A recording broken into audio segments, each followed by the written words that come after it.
Punarvi channel ವೀಕ್ಷಕರಿಗೆ ನನ್ನ ನಮಸ್ಕಾರಗಳು. ಇವತ್ತು ನಾನು ಅರ್ಥಶಾಸ್ತ್ರದಲ್ಲಿ ಪಾಸಿಂಗ್ ಮಾರ್ಕ್ಸ್ ಹೆಂಗೆ ತಗೊಳ್ಬೋದು ಅನ್ನೋದ್ರ ಬಗ್ಗೆ ಮಾತಾಡ್ತೀನಿ. ಇಲ್ಲಿ ನಾನು ರ್ಯಾಂಡಮ್ ಆಗಿ ಕ್ವಶನ್ಸ್ ಹೇಳ್ತಾ ಹೋಗ್ತೀನಿ. ಯಾವ್ಯಾವ ಕ್ವಶನ್ ಪ್ರಿಪೇರ್ ಆದರೆ ನೀವು ಹೇಗೆ ಸುಲಭವಾಗಿ ಮಾರ್ಕ್ಸ್ನ ತಗೊಳ್ಬೋದು ಅನ್ನೋದ್ರ ಬಗ್ಗೆ ಹೇಳ್ತಾ ಹೋಗ್ತೀನಿ.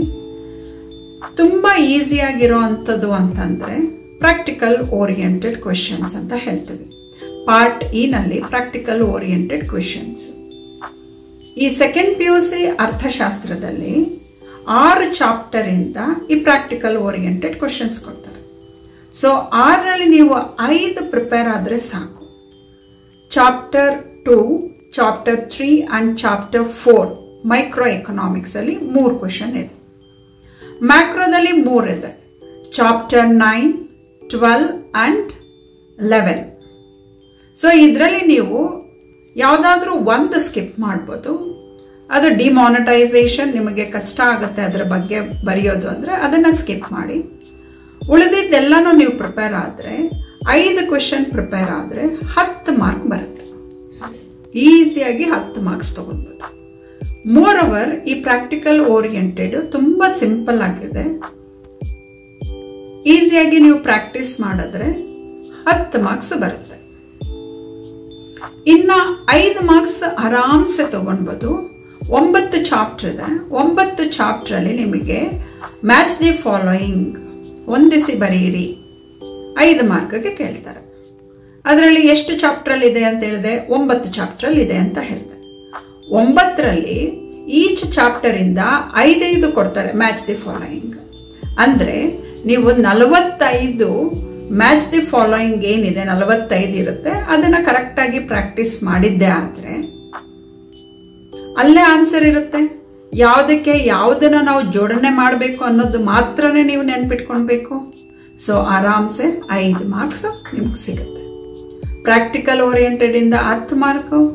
ಈಗ ಹೊಂದಿಸಿ ಬರೆಯೋದ್ರಿಂದ ಅಥವಾ ಮ್ಯಾಚ್ ದಿ ಫಾಲೋಯಿಂಗ್ ಇಂದ ನಿಮಗೆ 5 ಮಾರ್ಕ್ಸ್ ಸಿಕ್ತು, 15 ಮಾರ್ಕ್ಸ್ ಸಿಗುತ್ತೆ.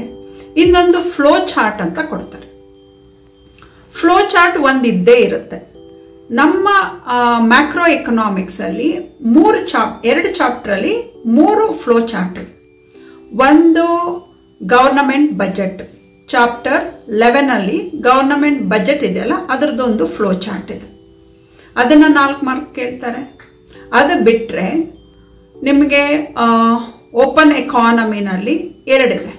ಒಂದು ಕರೆಂಟ್ ಅಕೌಂಟ್, ಚಾಲ್ತಿ ಖಾತೆ ಅಂತ ಹೇಳ್ತೀವಿ. ಇನ್ನೊಂದು ಬಂದು ಕ್ಯಾಪಿಟಲ್ ಅಕೌಂಟ್, ಅದು ಬಂಡವಾಳ ಖಾತೆ. ಈ ಫ್ಲೋ ಚಾರ್ಟ್ ನೀವು 3 ಕಲ್ತ್ಕೊಂಡ್ರೆ 4 ಮಾರ್ಕ್ ಆರಾಮ್ಸೆ ಬರುತ್ತೆ. ಇವು 3ರಲ್ಲಿ ಒಂದು, ಅದರಲ್ಲೂ ಕರೆಂಟ್ ಅಕೌಂಟ್, ಕ್ಯಾಪಿಟಲ್ ಅಕೌಂಟ್ ಇವೆರಡರಲ್ಲೂ ಒಂದಂತೂ ಬಂದೇ ಬರುತ್ತೆ. ಬೈ ಚಾನ್ಸ್ ಇವೆರಡೂ ಕೇಳಿಲ್ಲ ಅಂತಂದ್ರೆ ಗವರ್ನಮೆಂಟ್ ಬಜೆಟ್ ಕೇಳೋ ಅಂತ ಸಾಧ್ಯತೆ ಇರುತ್ತೆ. ಸೊ ಅದನ್ನ ಪ್ರಿಪೇರ್ ಆದ್ರೆ 4 ಬರುತ್ತೆ. ಮತ್ತೆ ನ್ಯಾಷನಲ್ ಇನ್ಕಮ್ ಅಕೌಂಟಿಂಗ್ ಚಾಪ್ಟರ್ ಅಲ್ಲಿ ಮಿನಿಮಮ್ 1 ಕ್ವೆಶನ್ ಇಲ್ಲ 2 ಕ್ವೆಶನ್ 4 ಮಾರ್ಕ್ ಕೇಳ್ತಾರೆ. ಅಲ್ಲಿ ಇಂಪಾರ್ಟೆಂಟ್ ಕ್ವೆಶನ್ ಅಂತ ಹೇಳಿದ್ರೆ 4 ಕ್ವೆಶನ್ ಇದೆ. ಎಷ್ಟಕ್ಕೆ? 4 ಮಾರ್ಕ್ಸ್ ಕೇಳೋಂಥದ್ದು. ಈ 4 ಕ್ವೆಶನ್ ನೀವೇನಾದ್ರೂ ಪ್ರಿಪೇರ್ ಆದ್ರೆ 8 ಮಾರ್ಕ್ಸ್ ತಗೊಳ್ಬೋದು. ಯಾವ್ದ್ಯಾವ್ದು ಆ question? Circular flow of income, ಆರ್ಥಿಕತೆಯ ವೃತ್ತಾಕಾರ ಅಂತ ಹೇಳ್ತೇವೆ. ಅದ್ರ ಬಗ್ಗೆ ನೀವು ಸ್ವಲ್ಪ ತಿಳ್ಕೊಳ್ಬೇಕು. ಇನ್ನೊಂದು ಬಂದು externalities, write a note on externalities ಅಂತ ಬರುತ್ತೆ. ಅದು ಬಂದು 4 ಮಾರ್ಕ್. ಅಥವಾ planned accumulation, decumulation or unplanned accumulation, ಡಿಕ್ಯುಮುಲೇಷನ್.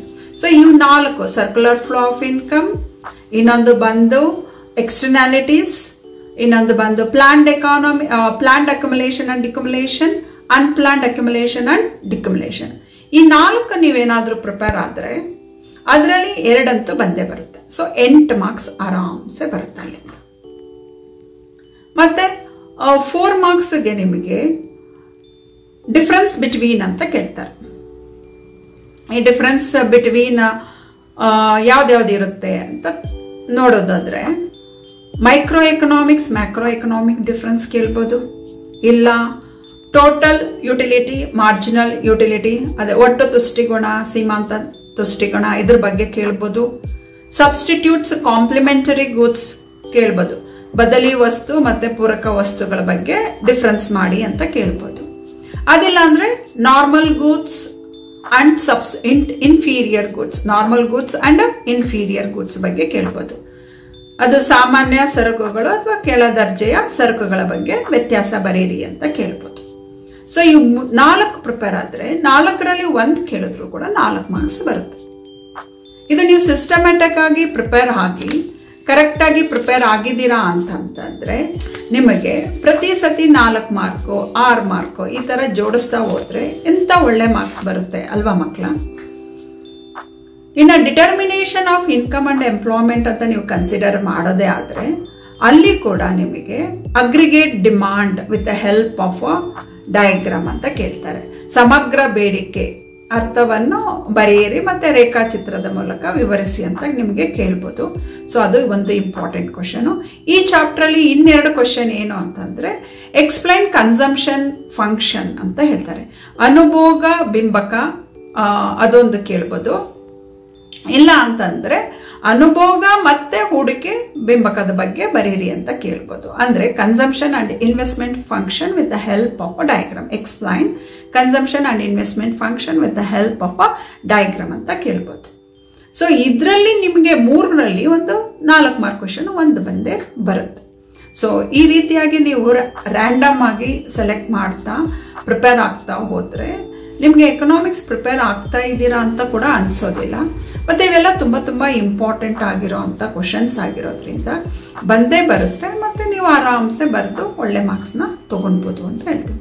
ಇನ್ನು ಇಂಪಾರ್ಟೆಂಟ್ ಕ್ವಶನ್ಸ್ ಯಾವ್ದು ಬರುತ್ತೆ ಅನ್ನೋದಾದ್ರೆ explain the features of perfect competition, ಪರಿಪೂರ್ಣ ಪೈಪೋಟಿ ಮಾರುಕಟ್ಟೆಯ ಲಕ್ಷಣಗಳನ್ನ ತಿಳಿಸಿ ಅಂತ ಕೇಳ್ತಾರೆ. ಸೊ ಅದು ಕೂಡ 4 ಮಾರ್ಕ್ಗೆ ತುಂಬಾ ಇಂಪಾರ್ಟೆಂಟ್. ಮತ್ತೆ ಫಂಕ್ಷನ್ಸ್ ಆಫ್ RBI ಇದು ಮೇನ್ ಎಕ್ಸಾಮ್ ಅಲ್ಲಿ ಕೇಳದೆ ಇರೋದ್ರಿಂದ ಈ ಸತಿ ನೀವು ಎಕ್ಸ್ಪೆಕ್ಟ್ ಮಾಡ್ಬೋದು, ಕೇಳೋಂಥ ಸಾಧ್ಯತೆ ಇದೆ. ಯಾವಾಗ ಅದನ್ನ ಇಟ್ಕೊಂಡು ಕಂಪೇರ್ ಮಾಡ್ತಾ ನೀವು ಪ್ರಿಪೇರ್ ಆಗಬಾರ್ದು. ನಾನು ಜಸ್ಟ್ ಹೇಳ್ತಾ ಇದ್ದೀನಿ, ಕೇಳಬಹುದು ಅಂತ ಹೇಳ್ತಾ ಇದ್ದೀನಿ. ಯಾಕಂತಂದ್ರೆ RBI it is a leader of a financial institution or leader of all the banks ಅಂತ ಕೂಡ ನಾವು ಹೇಳ್ಬೋದು. ಸೊ ಹಾಗಾಗಿ ಇದ್ರದ್ದು ಫಂಕ್ಷನ್ಸ್ ಕಾರ್ಯಗಳು ತಿಳ್ಕೊಂಡಿದ್ರೆ ತುಂಬಾನೇ ಒಳ್ಳೇದು ಅಂತ ಹೇಳ್ತೇನೆ ನಾನು ಇಲ್ಲಿ. Explain the central problems of an economy. First chapter micro economics ಅಲ್ಲಿ ಬೇಸಿಕ್ ಪ್ರಾಬ್ಲಮ್ಸ್ ಅಥವಾ ಫಂಡಮೆಂಟಲ್ ಅಥವಾ central problems of an economy ಅಂತ ಹೇಳ್ತೀವಿ. ಕೇಂದ್ರೀಯ ಸಮಸ್ಯೆಗಳ ಬಗ್ಗೆ ಟಿಪ್ಪಣಿ ಬರೀರಿ ಅಂತ ಕೇಳ್ಬೋದು. ಸೊ ಅದು ಕೂಡ ತುಂಬಾನೇ ಇಂಪಾರ್ಟೆಂಟ್ ಆಗಿರುತ್ತೆ. ಬ್ಯಾಲೆನ್ಸ್ ಆಫ್ ಟ್ರೇಡ್, ಓಪನ್ ಎಕಾನಮಿನಲ್ಲಿ ಬ್ಯಾಲೆನ್ಸ್ ಆಫ್ ಟ್ರೇಡ್ ಅಂತ ಬರುತ್ತೆ. ವ್ಯಾಪಾರ ಬಾಕಿಯ ಬಗ್ಗೆ ವಿವರಣೆ ಕೊಡಿ ಅಥವಾ ವಿವರಿಸಿ ಅಂತ ಕೇಳ್ತಾರೆ. ಸೊ ಇದು ಕೂಡ ನಿಮಗೆ ತುಂಬಾ ಇಂಪಾರ್ಟೆಂಟ್ ಅಂತ ನೀವು ಅದನ್ನ ಏನದು ಸೀರಿಯಸ್ ಆಗಿ ತಗೊಂಡು ನೀವು ಆ ಕಾನ್ಸೆಪ್ಟ್ ನ ಪ್ರಿಪೇರ್ ಹಾಕ್ಬೋದು 4 ಮಾರ್ಕಿಗೆ. ಮತ್ತೆ ತುಂಬಾ ಸಿಂಪಲ್ ಆಗು ಕೂಡ ಇದೆ. ಮತ್ತೆ explain the law of returns to scale ಅಂತ ಕೂಡ ಹೇಳ್ತಾರೆ. ಪ್ರತಿಫಲ ಪ್ರಮಾಣದ ಬಗ್ಗೆ ವಿವರಣೆ ಕೊಡಿ ಅಥವಾ ಟಿಪ್ಪಣಿ ಬರೀರಿ ಅಂತ ಕೇಳ್ತಾರೆ. ಅದು ಕೂಡ ತುಂಬಾನೇ ಈಸಿ ಇರುತ್ತೆ. ಅಲ್ಲಿ ನಿಮಗೆ ಬರೀ ಒಂದು ಸ್ಮಾಲ್ ಡಯಾಗ್ರಾಮ್ ಬರುತ್ತೆ ಮತ್ತೆ 3 ಟೈಪ್ಸ್ ಬರುತ್ತೆ. ಅದನ್ನ ಆರಾಮ್ಸೆ ನೀವು ಬರೆದು ಒಳ್ಳೆ ಮಾರ್ಕ್ಸ್ನ ತಗೊಳ್ಬೋದು. ಮತ್ತೆ ಅದು ಸ್ಕೋರಿಂಗ್ ಕ್ವಶನ್ ಕೂಡ ಅಂದ್ರೆ ಫುಲ್ ಮಾರ್ಕ್ಸ್ ಕೊಡೋ ಚಾನ್ಸಸ್ ಅಲ್ಲಿರುತ್ತೆ. ಇಷ್ಟೊತ್ತು ನಾವು ಮಾತಾಡಿದ್ದೆಲ್ಲ 4 ಮಾರ್ಕ್ಸ್ ತಗೊಳ್ಳೋ ಅಂತ ಕ್ವಶನ್ಸ್. ಇನ್ನು 6 ಮಾರ್ಕ್ಸ್ ಅಲ್ಲಿ ಇಂಪಾರ್ಟೆಂಟ್ ಕ್ವಶನ್ಸ್ ಅಂತ ಹೇಳೋದಾದ್ರೆ ಫಸ್ಟ್ ನಾವು ಹೇಳೋದೆ law of diminishing marginal utility ಅಂತ ಹೇಳ್ತೀವಿ. ಇಳಿಮುಖ ಸೀಮಾಂತ ತುಷ್ಟಿಗುಣ ಅಂತ ಹೇಳ್ತೀವಲ್ಲ, ಅದು ತುಂಬಾನೇ ಇಂಪಾರ್ಟೆಂಟ್ ಇರುತ್ತೆ. ಅದ್ರ ಬಗ್ಗೆ ನೀವು ಚೆನ್ನಾಗಿ ಅಧ್ಯಯನ ಮಾಡಬೇಕು ಅಥವಾ ಪ್ರಾಕ್ಟೀಸ್ ಮಾಡ್ಕೊಳ್ಳಿ ಅಂತ ನಾನು ಹೇಳ್ತೀನಿ. ಮತ್ತೆ features of perfect features of indifference curve ಅಂತ ಹೇಳ್ತೀವಿ. ಅದನ್ನ ಔದಾಸೀನ ವಕ್ರ ರೇಖೆಯ ಲಕ್ಷಣಗಳನ್ನ ತಿಳಿಸಿ ಅಂತ ಕೂಡ ನೀವು ಕನ್ಸಿಡರ್ ಮಾಡಬಹುದು. ಅಥವಾ ಫೀಚರ್ಸ್ ಆಫ್ ಇಂಡಿಫರೆನ್ಸ್ ಕರ್ವ್ ಅದು ಕೂಡ 6 ಮಾರ್ಕ್ಸ್ಗೆ ತುಂಬಾನೇ ಇಂಪಾರ್ಟೆಂಟ್ ಆಗಿರುತ್ತೆ. ಅದನ್ನ ನೀವು ಚೆನ್ನಾಗಿ ಪ್ರಾಕ್ಟೀಸ್ ಮಾಡಿ ಅಂತ ಹೇಳ್ತೇವೆ. ಮತ್ತೆ ನ್ಯಾಷನಲ್ ಇನ್ಕಮ್ ಅಲ್ಲಿ ಬಂದ್ರೆ ಮ್ಯಾಕ್ರೋ ಎಕನಾಮಿಕ್ ಐಡೆಂಟಿಟೀಸ್ ಅಂತ ಹೇಳ್ತೀವಿ. ಸಮಗ್ರ ಆರ್ಥಿಕತೆಯ ಅನ್ಯಾಯತೆಗಳನ್ನು ವಿವರಿಸಿ ಅಂತ ಹೇಳ್ತಾರೆ. ಅನನ್ಯತೆಗಳನ್ನ ವಿವರಿಸಿ ಅಂತ ಹೇಳ್ತಾರೆ. ನ್ಯಾಷನಲ್ ಇನ್ಕಮ್ ಬಂದ್ರೆ ಅಲ್ಲಿ ಮ್ಯಾಕ್ರೋ ಎಕನಾಮಿಕ್ ಐಡೆಂಟಿಟೀಸ್ ಅಂತ ಹೇಳ್ತೀವಿ. ಅಂದ್ರೆ ಸಮಗ್ರ ಆರ್ಥಿಕತೆಯ ಅನನ್ಯತೆಗಳನ್ನು ವಿವರಿಸಿ ಅಂತ ಕೇಳ್ತಾರೆ. ಅದು ಕೂಡ ತುಂಬಾನೇ ಇಂಪಾರ್ಟೆಂಟ್ ಇರುತ್ತೆ ಮತ್ತು ಈಸಿಯಾಗಿರುತ್ತೆ. ಅದನ್ನು ಆರಾಮ್ಸೆ ಒಂದು ಮೀನಿಂಗ್ ಬರೆದ್ಬಿಟ್ಟು ಅದಕ್ಕೆ ಫಾರ್ಮುಲಾಸ್ ಎಲ್ಲ ನೀವು ಕಲ್ತ್ಕೊಂಡ್ರೆ ಅದು ಕೂಡ ಸ್ಕೋರಿಂಗ್ ಕ್ವೆಶನ್ ಅಂತಲೇ ಹೇಳ್ಬೋದು. ಅದು ಕೇಳಲಿಲ್ಲ ಅಂದರೆ ಆ ಚಾಪ್ಟರಲ್ಲಿ ಇನ್ನೊಂದು ಇಂಪಾರ್ಟೆಂಟ್ ಕ್ವೆಶನ್ ಏನು ಅಂದರೆ limitations of GDP as A good index of measuring of welfare ಅಂತ ಹೇಳ್ತೀವಿ. ಆಯಿತಾ, ಇದನ್ನು ಕೂಡ ನೀವು ಓದ್ಕೊಳ್ಬೋದು. ಅದು ಸಿಂಪಲ್ ಆಗಿದೆ, ಬರೀ 3 ಪಾಯಿಂಟ್ಸ್ ಇದೆ. ಎಕ್ಸ್ಪ್ಲನೇಷನ್ ಸ್ವಲ್ಪ ಬೇಕಾಗುತ್ತೆ, ಅದನ್ನು ಸ್ವಲ್ಪ ಗಮನ ಇಟ್ಟು ಓದ್ಕೊಂಡ್ರೆ ಆರಾಮ್ಸೆ ನೀವು ಒಳ್ಳೆ ಮಾರ್ಕ್ಸ್ ತೊಗೊಳ್ಬೋದು. ಅಲ್ಲೇನು ಕಷ್ಟ ಇಲ್ಲ, ಕಲಿಯೋದಕ್ಕೆ ಕಷ್ಟ ಅಂತ ಏನಿಲ್ಲ. ಸೊ ಇಂಪಾರ್ಟೆಂಟ್ ಇರೋದ್ರಿಂದ ಸ್ವಲ್ಪ ಪ್ರಾಕ್ಟೀಸ್ ಮಾಡಿ, ಪ್ರಾಕ್ಟೀಸ್ ಬೇಕಾಗತ್ತೆ. ಸೊ ಹಾಗಾಗಿ ಸ್ವಲ್ಪ ಪ್ರಾಕ್ಟೀಸ್ ಮಾಡಿ. ಇನ್ನು ಓಪನ್ ಎಕಾನಮಿಯಿಂದ ಒಂದು 6 ಮಾರ್ಕ್ಸ್ ಎಕ್ಸ್ಪೆಕ್ಟಿಂಗ್ ಕ್ವಶನ್ ಅಂತಂದರೆ right a note on balance of payment ಅಂತ ಹೇಳ್ತಾರೆ. ಸಂದಾಯ ಬಾಕಿ ಬಗ್ಗೆ ಟಿಪ್ಪಣಿ ಬರೀರಿ ಅಂತ ಕೇಳ್ತಾರೆ. 6 ಮಾರ್ಕ್ಸ್ಗೆ ಅದು ಕೂಡ ತುಂಬಾ ಇಂಪಾರ್ಟೆಂಟ್ ಇದೆ ಅಂತ ನಾನು ಹೇಳ್ತೇನೆ. ಇನ್ನು ಗವರ್ನಮೆಂಟ್ ಬಜೆಟ್ ಅಂತ ನೀವೇನಾದರೂ ಕನ್ಸಿಡರ್ ಮಾಡೋದಾದ್ರೆ ಅಲ್ಲಿ 2 ಕ್ವಶನ್ ಇದೆ. ಕ್ಲಾಸಿಫಿಕೇಶನ್ ಆಫ್ ರಿಸಿಪ್ಟ್ಸ್ ಕೇಳ್ತಾರೆ, ಇಲ್ಲ ಅಂದ್ರೆ ಕ್ಲಾಸಿಫಿಕೇಶನ್ ಆಫ್ ಎಕ್ಸ್ಪೆಂಡಿಚರ್ 6 ಮಾರ್ಕ್ಸ್ಗೆ. ಇವೆರಡರಲ್ಲಂತೂ ಒಂದು ಕ್ವಶನ್ ಇದ್ದೇ ಇರುತ್ತೆ ಮಕ್ಕಳ. 2 ಓದ್ಕೊಂಡ್ರೆ 2ರಲ್ಲಿ ಒಂದು 6 ಮಾರ್ಕ್ಸ್. ನೋಡಿ ಎಷ್ಟು ಈಸಿಯಾಗಿ ನೀವು ತಗೊಳ್ಬೋದು. ಎಕ್ಸ್ಪ್ಲೈನ್ ಕ್ಲಾಸಿಫಿಕೇಶನ್ ಆಫ್ ರಿಸಿಪ್ಟ್ಸ್ ಒಂದು, ಇನ್ನೊಂದು ಬಂದು ಎಕ್ಸ್ಪ್ಲೈನ್ ಕ್ಲಾಸಿಫಿಕೇಶನ್ ಆಫ್ ಎಕ್ಸ್ಪೆಂಡಿಚರ್, ವೆಚ್ಚದ ವರ್ಗೀಕರಣವನ್ನು ವಿವರಿಸಿ ಅಂತ ಹೇಳ್ತಾರೆ, ಅಥವಾ ಸ್ವೀಕೃತಿಯ ವರ್ಗೀಕರಣದ ಬಗ್ಗೆ ವಿವರಿಸಿ. ಇವೆರಡರಲ್ಲಂತೂ ಒಂದು ಕ್ವೆಶನ್ ಇದ್ದೇ ಇರುತ್ತೆ 6 ಮಾರ್ಕ್ಸ್ಗೆ. ಸೊ ನೀವು ದಯವಿಟ್ಟು ಅದನ್ನು ಸ್ವಲ್ಪ ಪ್ರಿಪೇರ್ ಆಗಿ. ಮತ್ತೆ ಇನ್ನೊಂದು cost and production 3rd chapter ಅಲ್ಲಿ, ಮೈಕ್ರೋ ಎಕನಾಮಿಕ್ಸ್ 3rd ಚಾಪ್ಟರ್ ಅಲ್ಲಿ ನೀವು ನೋಡೋದಾದ್ರೆ ಅಲ್ಲಿ right a note on short term cost ಅಂತ ಹೇಳ್ತಾರೆ. ಶಾರ್ಟ್ ರನ್ ಕಾಸ್ಟ್ ಇದೆಯಲ್ಲ, ಅದನ್ನ ನೀವು ಎಕ್ಸ್ಪ್ಲೈನ್ ಮಾಡಬೇಕಾಗುತ್ತೆ. 7 ಟೈಪ್ಸ್ ಇದೆ. 7 ಟೈಪ್ಸ್ ಮೀನಿಂಗ್ ಬರೆದು ಫಾರ್ಮುಲಾಸ್ ಬರೆದ್ರೆ ಈಸಿಯಾಗಿ ಸ್ಕೋರ್ ಮಾಡ್ಬೋದು. ಇಲ್ಲ ಅಂದ್ರೆ ಅಲ್ಲೊಂದು ಕ್ಯಾಲ್ಕುಲೇಷನ್, ಒಂದು ಪ್ರಾಬ್ಲಮ್ ಇರುತ್ತೆ. ಶಾರ್ಟ್ ರನ್ ಕಾಸ್ಟ್ ಬಗ್ಗೆ ಪ್ರಾಬ್ಲಮ್ ಇರುತ್ತೆ. ಪ್ರಾಬ್ಲಮ್ನ ಸ್ವಲ್ಪ ಅರ್ಥ ಮಾಡ್ಕೊಂಡ್ರೆ ನೀವು ಆರಾಮ್ಸೆ 6 ಮಾರ್ಕ್ಸ್ನ ನೀವು ಅಲ್ಲಿ ಕೂಡ ಪಡ್ಕೊಳ್ಬೋದು ಅಂತ ನಾನು ಹೇಳ್ತೇನೆ. ಅಲ್ಲಿ ಟೋಟಲ್ ಫಿಕ್ಸೆಡ್ ಕಾಸ್ಟ್ ಕೊಟ್ಟಿರ್ತಾರೆ, ಮತ್ತೆ ನಿಮಗೆ TVC, TC ಮತ್ತೆ AVC ಮತ್ತೆ SAC 4ನ್ನ ಕ್ಯಾಲ್ಕುಲೇಟ್ ಮಾಡಿ ತೋರಿಸ್ಬೇಕಾಗತ್ತೆ ನೀವು. ಸೊ ಫಾರ್ಮುಲಾ ಬರೆದು ನೀವೇನಾದರೂ ಬರೆದ್ರೆ ಆರಾಮ್ಸೆ ನೀವು ಅಲ್ಲಿ ಕೂಡ ಪಡ್ಕೊಳ್ಬೋದು 6 ಮಾರ್ಕ್ಸ್ ಅಂತ ಹೇಳ್ತೇನೆ. ಮತ್ತೆ ನಿಮಗೆ ಇದು ಕೇಳ್ಬೋದು, explain the functions of money, how does it overcomes the problem of barter system. ಇದು ಕೂಡ ತುಂಬಾನೇ ಈಸಿ ಇರುತ್ತೆ. ನೀವು ಓದ್ಕೊಂಡ್ರೆ ಓದಿ ಒಂದು ಸ್ವಲ್ಪ ಪ್ರಾಕ್ಟೀಸ್ ಮಾಡಿದ್ರೆ ಇದು ಡೇ ಟು ಡೇ ಆಕ್ಟಿವಿಟೀಸ್ ಅಲ್ಲಿ ನಾವು ನೋಡೋ ಅಂಥದ್ದು. You will have experience on these type of issues. So easily you can understand. Without money, what will be the problem? With money, how we can overcome from those problems? You can easily understand as we will involve in buying and selling of goods and services. So, ಇಷ್ಟು ನೀವೇನಾದರೂ ಓದ್ಕೊಂಡ್ರೆ ಆರಾಮ್ಸೆ ಒಳ್ಳೆ marks ತೊಗೊಳ್ಬೋದು ಅಂತ ನಾನು ಹೇಳ್ತೀನಿ. 10 mark ಬರುತ್ತೆ ಆ ಕಡೆ. ಈ ಕಡೆ 6 ಮಾರ್ಕ್ಸಲ್ಲಿ 4 ಕ್ವೆಶನ್ಸ್ ಅಟೆಂಡ್ ಮಾಡಬೇಕು. ಅದರಲ್ಲಿ ಮಿನಿಮಮ್ 2 ಕ್ವೆಶನ್ಸ್ ಅಟೆಂಡ್ ಮಾಡಿದ್ರು ಕೂಡ ನಿಮಗೆ 12 ಮಾರ್ಕ್ಸ್ ಬರುತ್ತೆ. ಇನ್ನು 4 ಮಾರ್ಕ್ಸ್ ತಗೊಂಡ್ರೆ 7 ಅಟೆಂಡ್ ಮಾಡಬೇಕಾಗತ್ತೆ. 11 ಕೊಟ್ಟಿರ್ತಾರೆ, 11ಅಲ್ಲಿ 7 ನೀವು 4 ಅಟೆಂಡ್ ಮಾಡಿದ್ರು 16 ಮಾರ್ಕ್ಸ್ ಬರುತ್ತೆ. ಇನ್ನು 2 ಮಾರ್ಕ್ಸ್ಗೆ ಬನ್ನಿ. 2 ಮಾರ್ಕ್ಸಲ್ಲಿ ನೀವು ನೋಡೋದಾದರೆ ಅಲ್ಲಿ ಮೆನ್ಷನ್, ನನ್ನದು ಮೆನ್ಷನ್ ಟೈಪ್ ಅಂದರೆ ಮೆನ್ಷನ್ ಮಾಡೋದಷ್ಟೇ, ಡಿಫೈನ್ ಮಾಡೋದು ಅಥವಾ ಮೀನಿಂಗ್ ಬರೆಯೋಂಥದ್ದು ನಾ ಹೇಳ್ತಾ ಇಲ್ಲ. ಬರೀ ಮೆನ್ಷನ್ ಟೈಪೇ ನಿಮ್ಗೆ ಎಷ್ಟೊಂದು ಕ್ವಶನ್ಸ್ ಸಿಗುತ್ತೆ. ಅವೆಲ್ಲ ಪ್ರಿಪೇರ್ ಆದರೆ ಮಿನಿಮಮ್ 4 ಕ್ವಶನ್ಸ್ ಕೊಟ್ಟಿರ್ತಾರೆ. ಅಂಡ್ ಮೆನ್ಷನ್ ಎನಿ 2 ಅನ್ನೋ ಥರ ಇರುತ್ತೆ.